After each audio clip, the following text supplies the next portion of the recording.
Alhamdulillah, assalatu wassalamu ala rasulillah wa ala alihi wa sahbihi wa mawalah. Asyhadu an la ilaha illallah wahdahu la syarikalah wa asyhadu anna muhammadan abduhu wa rasuluhu sallallahu alaihi wasallam la nabiyya ba'dah la haula wala quwata illa billah. Allahumma salli ala sayyidina Muhammad qamaril wujudi fi hal yaum wa fi kulli yaumin fi yaumil maud sirran wa jahran fi dini wa dunyaya wal akhirah. Rabbi israh li sadri wa yassir li amri wahlul 'uqdatam min lisani yafqahu qawli. Alhamdulillah, pada malam Jumat yang penuh berkah ini bertemu kembali dengan saya. Sempat beberapa hari tidak muncul. Alhamdulillah, pada malam hari ini diberikan kesempatan oleh Allah Subhanahu wa taala. Kita ditakdirkan oleh Allah Subhanahu wa taala untuk bertemu kembali menyingkap nasihat-nasihat dari Syekh Abdul Qadir Al-Jailani. Mudah-mudahan kita mendapatkan keberkahan ilmu dari beliau dalam kitab Mafathur Rabbani yang insya Allah pada kesempatan kali ini yaitu akan mengangkat tema berbagi bersedekah menurut Syekh Abdul Qadir Al-Jailani. Salawat serta salam semoga terlimpah kepada junjunan alam Habibana Nabiyana Muhammad sallallahu alaihi wasallam. Tak lupa kepada keluarganya, para sahabat, para tabi'in, pengikut tabi'in, para syuhada, para solihin, sampai ke kita semuanya.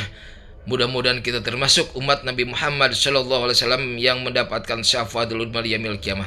Izinkan saya untuk membacakan tema ini, yaitu berbagi bersedekah menurut Syekh Abdul Qadir Al-Jailani. Berikanlah sebagian hartamu kepada fakir miskin. Kalau kita lihat dari harta yang kita miliki, ada hak-hak orang lain yang harus diberikan kepada mereka. Jadi di sini Syekh memberikan pelajaran bagi kita, yaitu harus berbagi kepada fakir miskin, fakir miskin. Janganlah engkau menolak peminta-minta. Jadi kalau ada yang meminta-minta datang ke rumah kita, jangan ditolak. Berilah sekedarnya, berilah sekemampuan kita. As-shadaqatu tatba'ul bala. Sodako itu akan mencegah berbagai macam balahi. Bisa jadi dengan sodakoh ini kita merasa damai.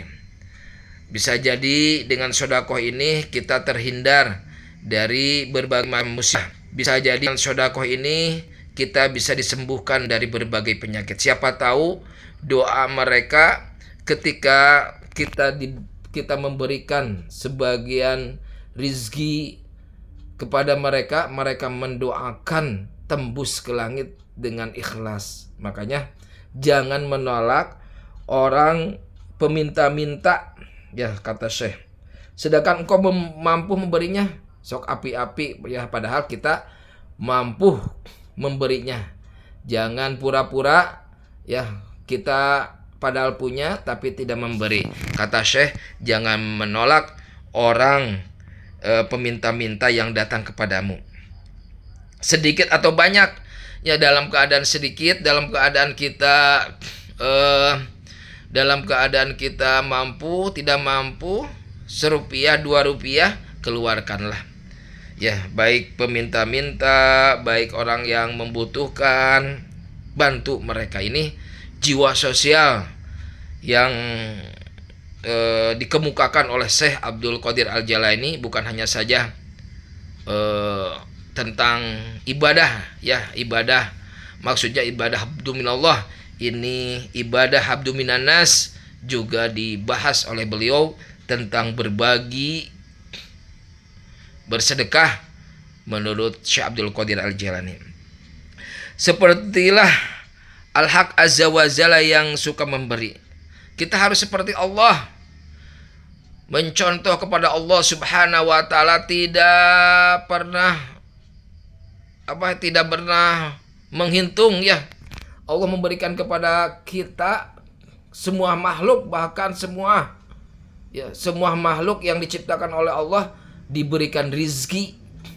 Allah tidak pernah mengeluh, memberikan rizki kepada kita, memberikan harta, memberikan uang, memberikan kesehatan, memberikan kekayaan. Allah tidak pernah mengeluh, tidak pernah pelit, tidak pernah pelit.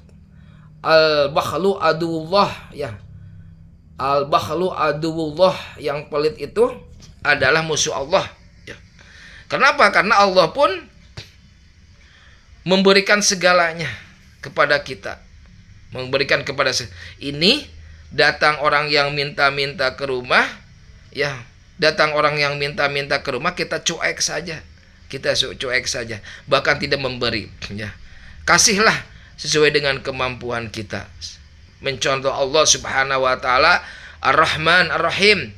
Ar-Rahman itu memberikan kasih sayang Allah kepada seluruh makhluk yang ada di dunia ini, baik manusia, hewan, jin, seluruh diberikan karunia, diberikan rahmat oleh Allah Subhanahu wa taala. Tapi Ar-Rahim nanti khusus bagi orang-orang yang berbahagia kelak, orang yang bertakwa nanti di akhirat, Nah, harus seperti Allah Subhanahu wa taala, harus seperti Rasulullah sallallahu alaihi wasallam.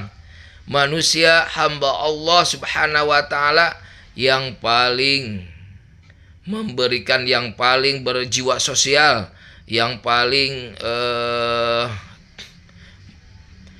memberikan manfaat kepada orang lain, rezekinya habis, disedekahkan, yaitu Rasulullah Shallallahu Alaihi Wasallam. Bayangkan saja ketika Rasulullah Shallallahu Alaihi Wasallam nikah dengan Khadijah, Rasul ini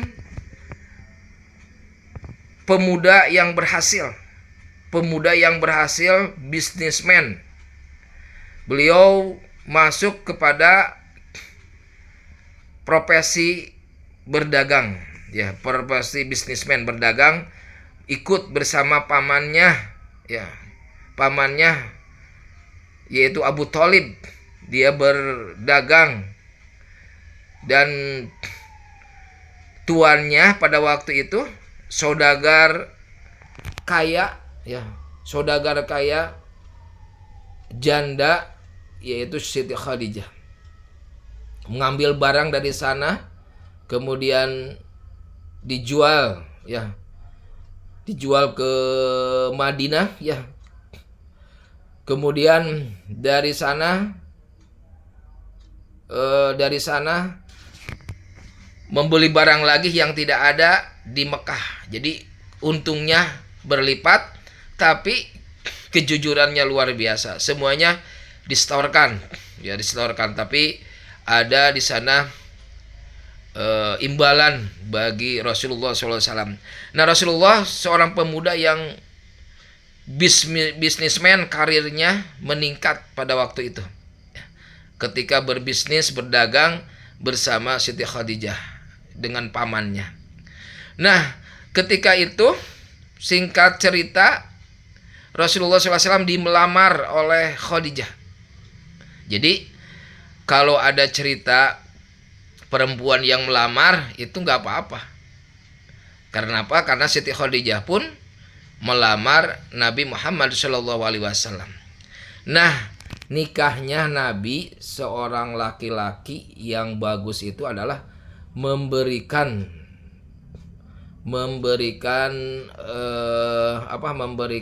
mas kawinnya banyak, mas kawinnya banyak. Tapi kalau nggak mampu, nggak apa-apa. Tapi perempuan yang bagus adalah tidak memberatkan kepada suaminya. Tapi Rasul pada waktu itu seorang bisnismen yang kaya raya, mas kawinnya sampai ada yang mengatakan 100 ekor unta, 100 ekor unta. Kalau dirupiahkan sekarang satu unta misalkan 50 juta kali 100, bayangkan itu mas kawinnya seperti itu. Berarti Rasul bisnismen berhasil, sukses. Nah, nikah dengan Siti Khadijah, saudagar kaya. Ya, saudagar yang sangat kaya pada waktu itu, janda ya. Maka nikah antara Rasul usia 25 tahun, Khadijah 40 tahun. Nah, dari sana hartanya itu habis untuk berdakwah, ya, berdakwah sampai dakwanya sampai ke kita. Itu Rasulullah SAW adalah dermawan, habis hartanya. Manusia hamba Allah Subhanahu wa taala yang paling dermawan adalah Rasulullah SAW. Masya Allah, habis hartanya. Kalau kita bisa nggak seperti itu? Enggak, kita ya tidak akan mampu mencontoh Nabi kita, Nabi Muhammad SAW. Kata Syekh, bersyukurlah kepadanya yang telah membuatmu mampu memberi. Jadi kita harus bersyukur kepada Allah Subhanahu wa taala sampai saat ini ya, diberikan harta, diberikan kesehatan ya, diberikan kesehatan oleh Allah Subhanahu wa taala.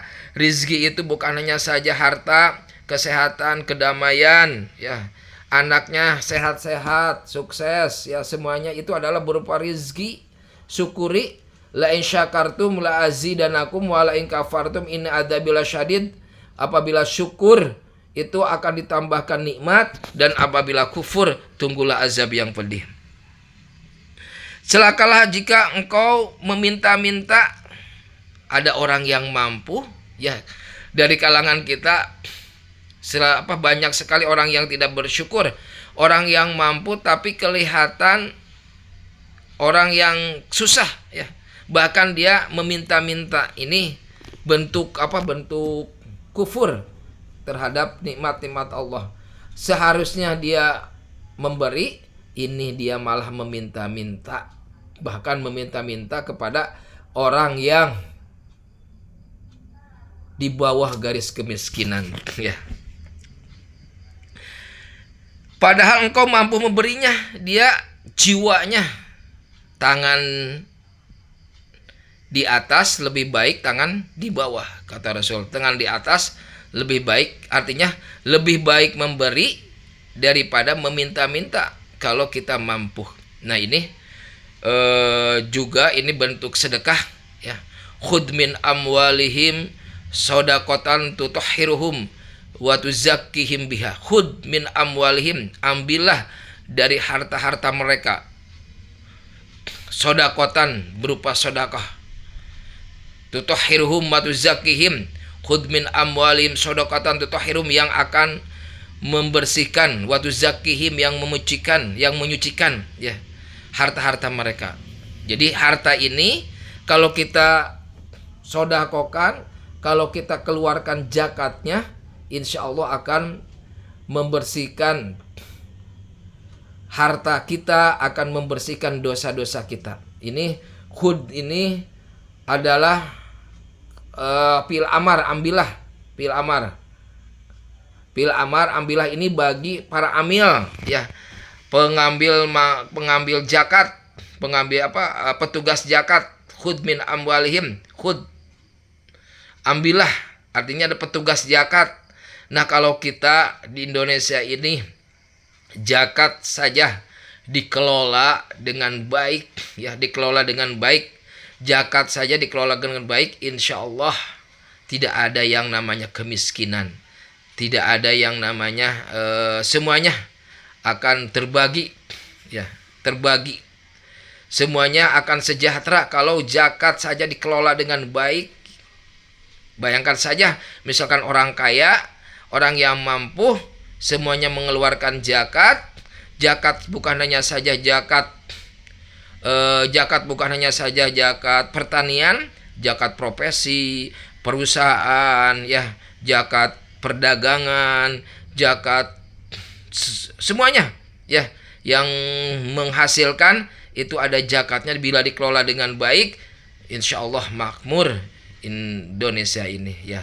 Ini kalau hukum-hukum Allah, ya, ke hukum-hukum Allah kalau diterapkan itu sebetulnya hukum-hukum Allah ini mengenai zakat, kemudian mengenai kisos, ya, mengenai kisos, hukum pidana, ya. Kalau hukum-hukum pidana, hukum Islam diterapkan, insya Allah negara aman. Zakat fitrah diterapkan, insya Allah negara makmur, ya.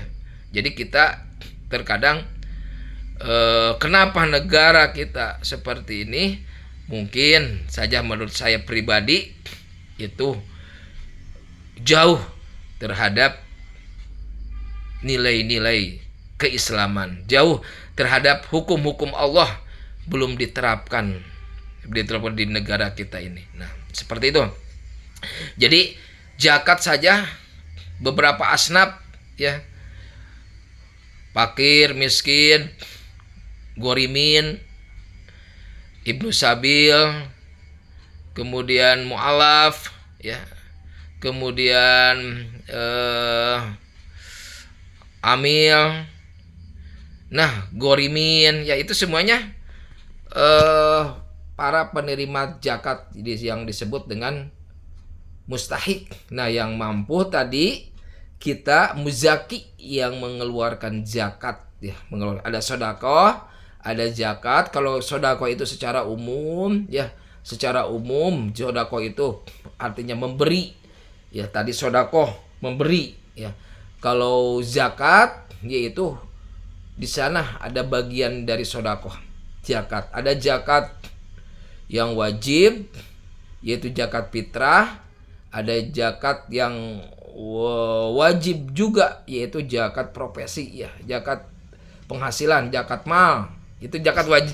Zakat wajib ada dua, zakat fitrah sama zakat mal, zakat penghasilan kita supaya bersih, keluarkan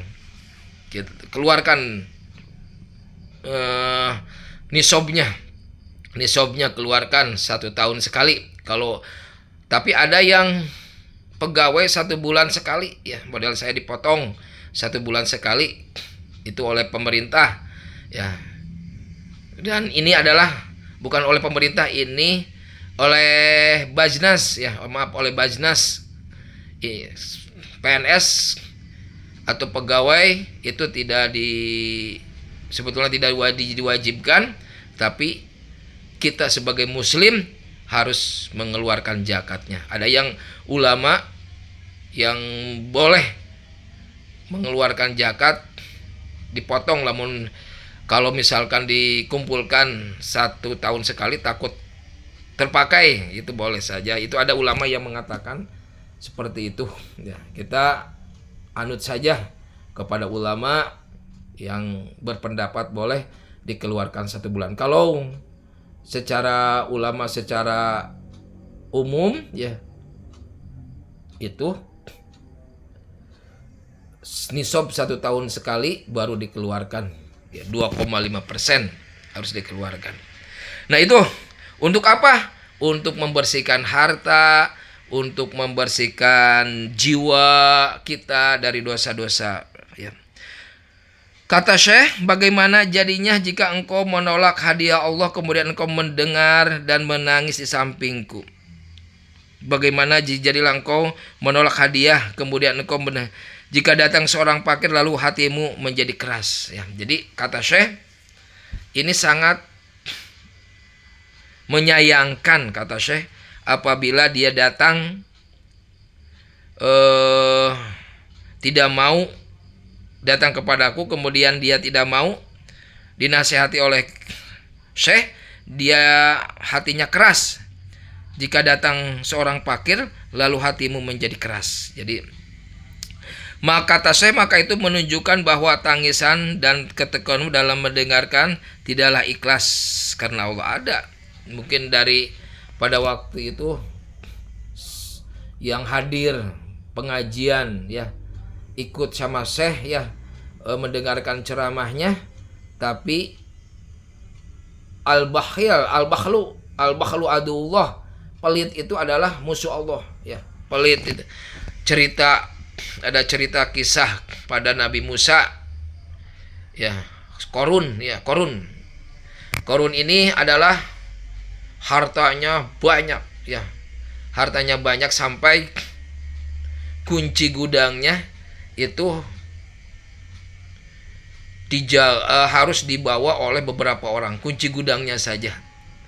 Nah, tapi ketika ada perintah Allah melalui Nabi Musa untuk mengeluarkan sebagian hartanya, ini Korun habis, Korun tidak mau mengeluarkan Korun, ya. Maka hartanya ditenggelamkan ke tanah, maka disebut harta Korun, ya. Harta Korun itu ada sejarahnya. Harta karun itu hartanya si Korun, ya, yang tidak mau mengeluarkan zakat atau sedekah. Kemudian, dengarkanlah nasihatku, pertama dengan nurani, kemudian dengan hati. Kalau nurani itu lebih dalam menghayati, ya. Kemudian dengan hati, lalu dengan beramal anggota badan untuk melakukan kebaikan. Jadi tadi kepada murid, kepada kita semuanya, coba melakukan kebaikan, fastabiqul khairat, berlomba-lomba dalam kebaikan, yaitu diantaranya kita mengeluarkan sebagian harta kita untuk mereka yang tidak mampu, apalagi di Palestina, ya, yang di Palestina, subhanallah, masya Allah, harus dibantu itu, ya. Saudara kita itu saudara seiman, bantulah mereka, ya, sekemampuan kita bantulah mereka yang sekadang saudara-saudara kita ini berada dalam kesulitan, ya. Nah, itu jika lalu dengarkanlah nasihatku, pertama dengan nurani hati, lalu amal perbuatan. Jika kau datang kepadaku, maka datanglah dengan mengosokkan lisan, ilmu, nasab, kedudukan, melupakan harta, mampu keluarga. Jadi ketika kita mau mendengarkan nasihat, itu hilangkanlah yang namanya jabatan, hilangkanlah yang namanya harta, hilangkanlah semuanya, kosong, siap berlapang dada untuk mendengarkan nasihat. Kemudian duduklah depanku dengan hati telanjang dari selain hak azza wa jalla. Jadi kita mendengarkan nasihat-nasihat ini, ya, kita berlapang dada, siap dinasihati oleh beliau, ya, siap dinasihati oleh beliau. Dia sendiri yang akan memberikan pakaian karunia kedekatan dengannya. Jadi mudah-mudahan dengan keberkahan ilmunya ini, mudah-mudahan kita digampangkan rezekinya, digampangkan kita mendapatkan harta, mendapatkan untuk apa? Untuk membantu orang-orang miskin, untuk membantu orang-orang yang tidak mampu. Jangan ada peminta-minta ini, jangan kita tolak, beri, ya, beri mereka harta sebagian, ya, sebagian mereka, sebagian harta kita. Untuk apa? Untuk tutahhiruhum wa tuzakkihim, untuk membersihkan harta kita, untuk membersihkan dosa-dosa kita dari harta, apa, dari kita berbagi kepada mereka. Dia sendiri yang akan memberikan pakaian karunia kedatangan dengannya. Jika engkau berbuat demikian ketika datang kepadaku, maka engkau seperti burung yang pergi pagi hari dengan perut lapar namun pulang sore dengan perut kenyang. Nah, jadi kalau kita memberi, kata Syekh, insya Allah akan diberikan rizki yang melimpah, ya. Betul, sebetulnya ketika kita bersedekah secara matematis, ya, secara matematik harta kita berkurang, tapi di sisi Allah itu harta kita bertambah. Allah akan ganti, ya. Dalam Al-Quran kan satu butir padi, kemudian 100 dari tangkainya, kemudian jadi 7 tangkai, 1 berbanding 700, ya, dibalas oleh Allah Subhanahu wa Ta'ala. Cahaya hati itu berasal dari cahaya hak azza wa jalla. Oleh karena itu Nabi sallallahu alaihi wasallam, ittaqu firasatal mu'min fa innahu yanduru binurillahi azza wa jalla. Ittaqu firasatal mu'mini fa innahu yanduru binurillahi azza wa jalla, ya. Nah, itu ini, takutilah firasat orang mukmin, sesungguhnya ia memandang dengan cahaya Allah azza wa jalla, ya. Itu para hadirin semuanya tentang memberi menurut Syekh Abdul Qadir Al-Jailani. Jiwa sosial, menumbuhkan untuk jiwa sosial, bukan hanya saja Bukannya saja habdu minallah, habdu minanas pun ini oleh Syekh ya dikedepankan. Ini sangat berharga bagi kita. Marilah kita berbagi dengan orang-orang yang di bawah garis kemiskinan, yang tidak mampu, kita bagi ya. Mudah-mudahan ada manfaatnya nasihat ini untuk pribadi, umumnya untuk kita semuanya. Wa iyyakum syobam faminallah wa iyyakum hatam famini. Wassalamualaikum warahmatullahi wabarakatuh.